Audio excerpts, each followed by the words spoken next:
கோஸ்லா குழு யாருடைய இறப்பு குறித்து மறு விசாரணை செய்ய உருவாக்கப்பட்டது? ஆன்சர் பார்த்தீங்கன்னா சுபாஷ் சந்திரபோஸ். இந்த குழு எப்போ உருவாக்கப்பட்டதுன்னா 1970. இதற்கு முன்னாடி ஒரு குழு போட்டிருப்பாங்க 1956 ஷா நவாஸ் குழு அப்படின்னு ஒரு குழு போட்டிருப்பாங்க. அதுவும் சுபாஷ் சந்திரபோஸ் அவர்களின் விமான விபத்து குறித்து ஆராய்ச்சி செய்வதற்காக போடப்பட்ட குழு. அப்புறம் 1999 ஒரு குழு போட்டிருப்பாங்க முகர்ஜி கமிஷன் அப்படின்னு சொல்லி ஒரு குழு. இதுவும் சுபாஷ் சந்திரபோஸ் அவர்களின் இறப்பு குறித்து ஆராய்வதற்கு போடப்பட்ட குழு.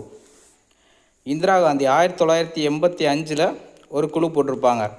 அந்த குழுவோட பேர் தக்கர் குழு. இது இந்திரா காந்தி அவர்கள் சுட்டு கொல்லப்பட்டிருப்பாங்க. அது எப்படி அப்படின்னு ஆராய்ச்சி செய்வதற்காக போடப்பட்ட குழு தான் தக்கர் குழு. சரிங்களா? அடுத்து வர்மா கமிஷன் அப்படின்னு சொல்லி ஒரு குழு இருக்குது. அது ராஜீவ் காந்தி 1991 தமிழ்நாட்டில் குண்டு வெடிப்பின் மூலம் இறந்திருப்பார்.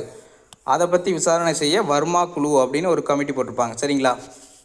இதுக்கு ஆன்சர் பார்த்தீங்கன்னா சுபாஷ் சந்திரபோஸ். தேங்க்யூ.